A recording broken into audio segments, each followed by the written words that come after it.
Channel sharing the knowledge. आज इस video में और जो दो बच गए थे हमारा taxonomic aids, museum and zoological parks, उसके बारे में हम डिस्कस करेंगे।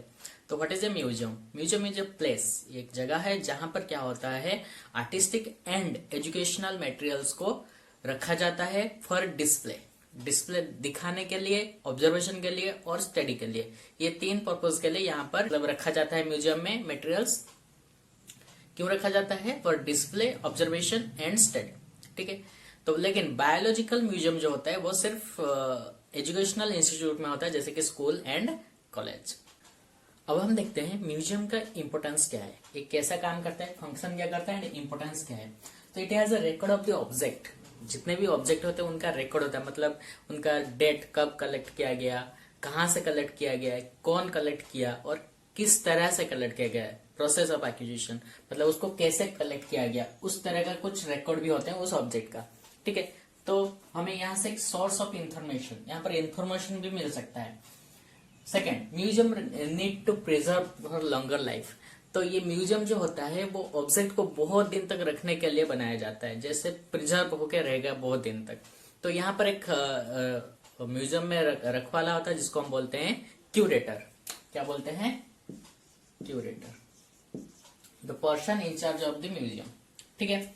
Now third, good place to study the old preserve materials. तो म्यूजियम में क्या होता है, बहुत ही पुराने चीज वहां पर प्रिजर्व करके रखे जाते हैं।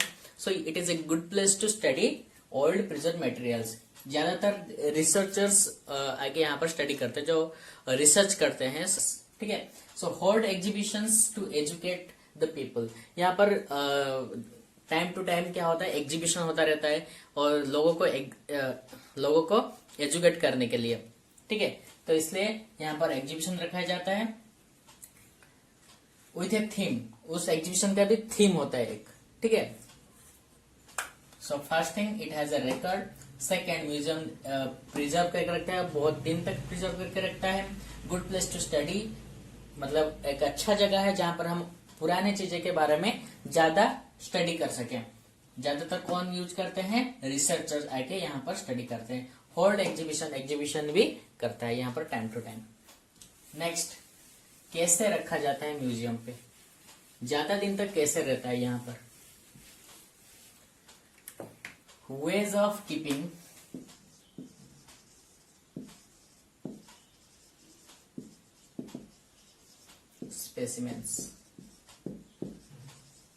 स्पेसिमेंस को यहाँ पर कैसे रखा जाता है, जो इतना दिन तक वो वहां पर रह जाते हैं। कैसे किया जाता है इनको प्रिजर्व? तो कुछ एनिमल्स होते हैं जिनको कंटेनर्स में रखा जाता है, जार्स में रखा जाता है प्रिजर्वेटिव मटेरियल सॉल्यूशन डाल के, जैसे फॉर्मालिन सॉल्यूशन। तो कंटेनर में फॉर्मालिन सॉल्यूशन के साथ उसको डुबा के रख दिया जाता है, तो वो ज्यादा दिन तक रहते हैं उसके अंदर।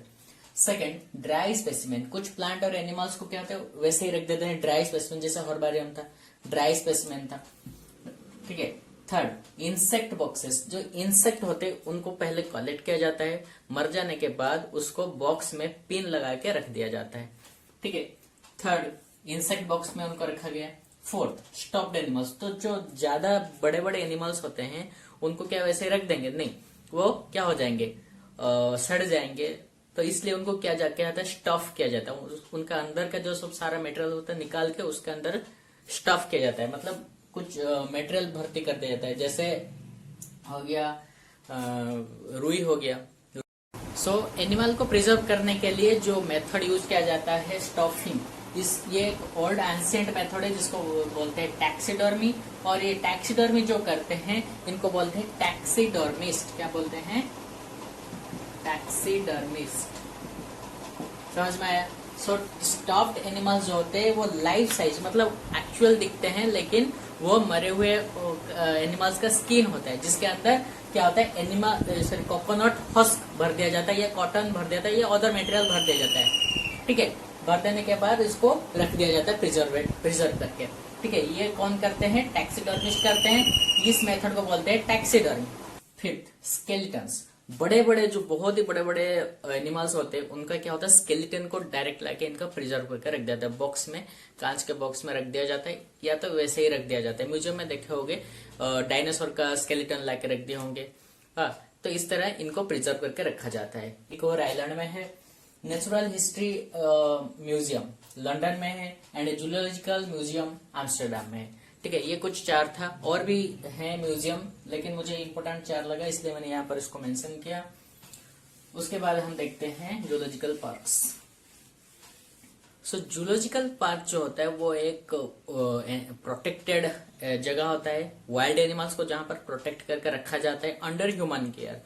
ठीक है, ह्यूमंस उसको प्रोटेक्ट करके रखते हैं और उनको क्या खाना चाहिए वो सब देखते हैं। तो हमें इससे क्या पता चलता है कौन सा एनिमल कैसा खाना खाता है, किस तरह का खाना खाता है, तो इससे हमें पता चलता है। So zoological park is a place where wild animals were kept in a protected environment under human care. ठीक है, अच्छा next, similar to their natural habitat.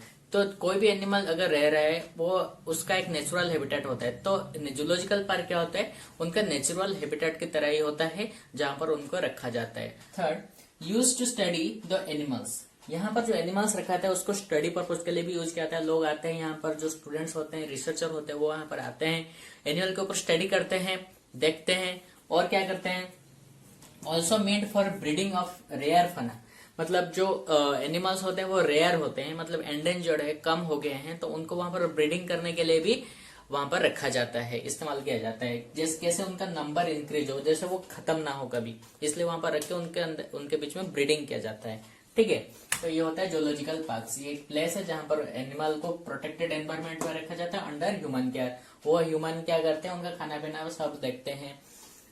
Second, similar to their natural habitat, उनका नेचुरल हैबिटेट के जैसा ही होता है। ठीक है, और use to study the animals, यहाँ पर लोग आके एनिमल्स के बारे में स्टडी करते हैं, देखते हैं उनका स्ट्रक्चर क्या है, बॉडी स्ट्रक्चर क्या है, वो कैसे खाते हैं, कहाँ पे रहते हैं, ये सब देखते हैं।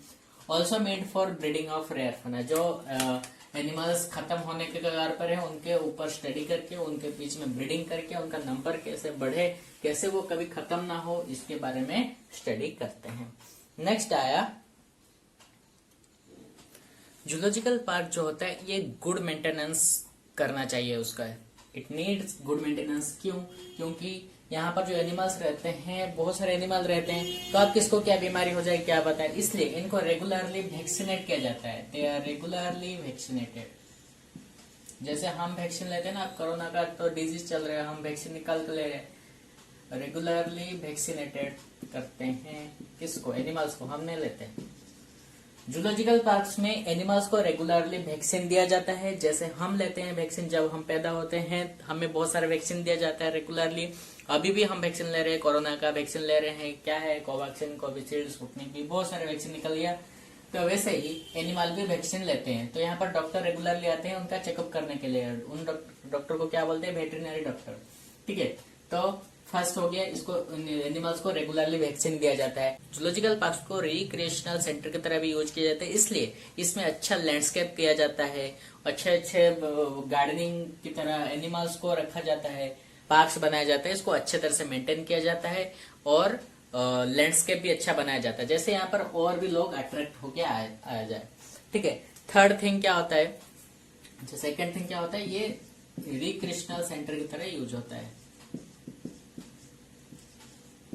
जहाँ पर लोग आते हैं, लोगों को अट्रैक्ट करने के लिए अच्छा लैंडस्केप किया जाता है और वेल मेंटेन्ड किया जाता है उनको सबको। थर्ड, लोगों को एजुकेट करने के लिए यहाँ पर पोस्टर बनाया जाता है, ब्रोशर भी बनाया जाता है और चार्ट्स बनाए जाते हैं, लोगों को ये दिखाया जाता है, एनिमल्स के बारे में वहां पर इंफॉर्मेशन दिया जाता है। कोई भी एनिमल होगा उसका देखना, एनिमल्स के पास एक बोर्ड लगा होगा, बोर्ड में उसके बारे में सब लिखा होगा। ठीक है, ये क्यों किया जाता है ना, लोगों को एजुकेट करने के लिए, उस एनिमल के बारे में बताने के लिए। ठीक है, ये फ्री ऑफ कॉस्ट किया जाता है।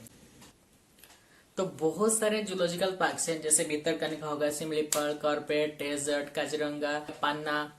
ठीक है, मेरे नाम का भी एक जूलॉजिकल पार्क है जिसका नाम है मानस, आसाम में है।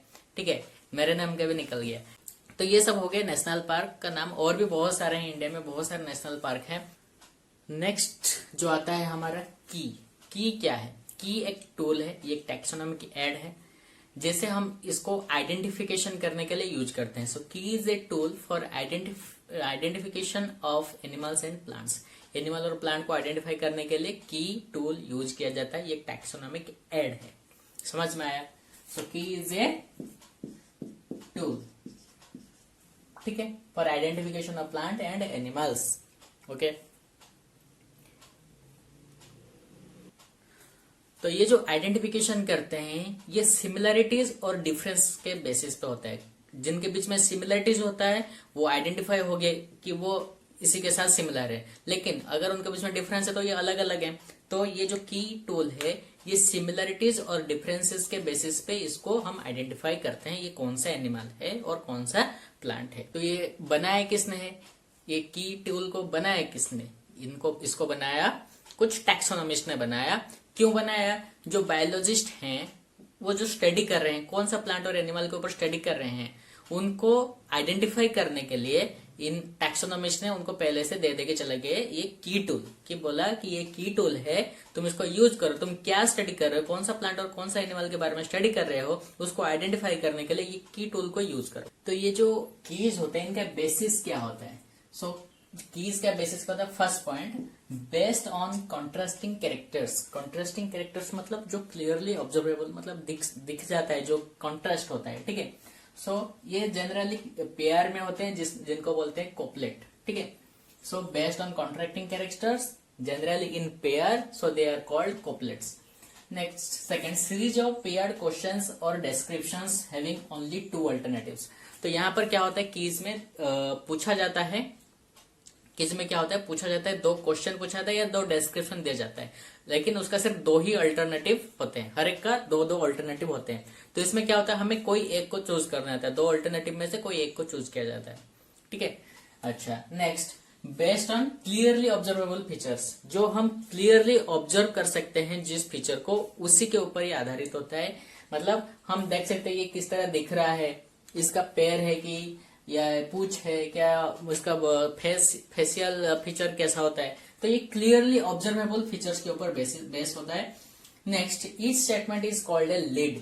जो स्टेटमेंट यहाँ पर हमें दिया जाता है उसको एक लीड बोला जाता है या तो क्लू बोला जाता है। लीड क्यों बोलते हैं? क्योंकि एक आंसर पाने के बाद हम नेक्स्ट स्टेटमेंट के पास ये हमें लीड करके ले जाता था, लीड करता है, it leads to the next statement, that's why each statement is called a lead. एक स्टेटमेंट का आंसर पाने के बाद ये हमें ले जाता है दूसरे स्टेटमेंट के पास, इसलिए हर एक स्टेटमेंट को यहाँ पर लीड बोला जाता है, ठीक है। नेक्स्ट, कीज आर एनालिटिकल, मतलब एनालिसिस करके हमें दिखा देता है। नेक्स्ट क्या होता है, हर एक कैटेगरी के लिए, जो टैक्सोनॉमिक जो कैटेगरी होता है, फैमिली, जीनस, स्पीशीज, हर एक कैटेगरी के लिए हमें क्या चाहिए, अलग अलग की चाहिए, ठीक है। फैमिली के लिए अलग की और जीनस के लिए अलग की, स्पेसीज के लिए अलग की, हर एक टैक्सोनॉमिक कैटेगरी के लिए हर एक अलग अलग की जरूरत होता है। एक एग्जांपल लेते हैं, जैसे कि सोचो यहाँ पर एक कॉकरोच है, आर्थर में स्नेल है, ठीक है। तो यहाँ पर मैं दो स्टेटमेंट दूंगा, क्या इनके पास पैर है? तुम बोलोगे हाँ पैर है, तो पैर है मतलब इन तीनों में से किसका पैर है? इसका पैर है, ठीक है। तो मैं बोलूंगा क्या इसके पास दो पेयर से ज्यादा पैर है? तुम बोलोगे यस, हाँ, टू पेयर से ज्यादा पेयर है। मतलब कॉकरोच का कितना पेयर होता है? 6 पेयर होता है, 3 पेयर होता है, मतलब 6 लेग्स होते हैं इसके पास कॉकरोच का। तो अगर मैं पूछूंगा क्या इसके पास 3 पेयर लेग है? तुम बोलोगे यस, तो मैं कंफर्म हो जाऊंगा कि ये कॉकरोच है, ठीक है। मैं पूछूंगा क्या इसके पास पैर है? तुम बोलोगे नहीं है, नो, तो ये इनमें से कोई भी हो सकता है, ठीक है। उसके बाद मैं बोलूंगा क्या इसके पास सेल है, मतलब बाहर जो उसका एक हार्ड कवरिंग होता है, सेल, तो बोलोगे हाँ है, तो मैं आ जाऊंगा स्नेल के पास, ठीक है। तो ये होता है की, जो मैंने एक स्टेटमेंट पूछा क्या इसके पास सेल है, तो इसका दो अल्टरनेटिव होता है, यस और नो, ठीक है। अगर यस है तो स्नेल है, तो नो है तो आर्थर में, ठीक है।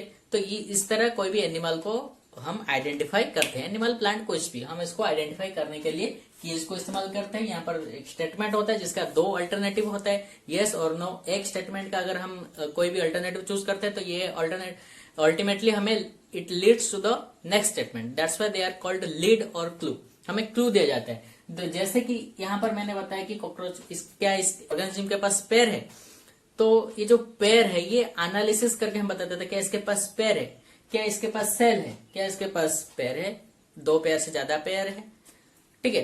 तो ये क्या है, एनालिटिकल फीचर होता है, हर एक के लिए अलग अलग क्या होता है, हर एक कैटेगरी के लिए अलग अलग की होता है।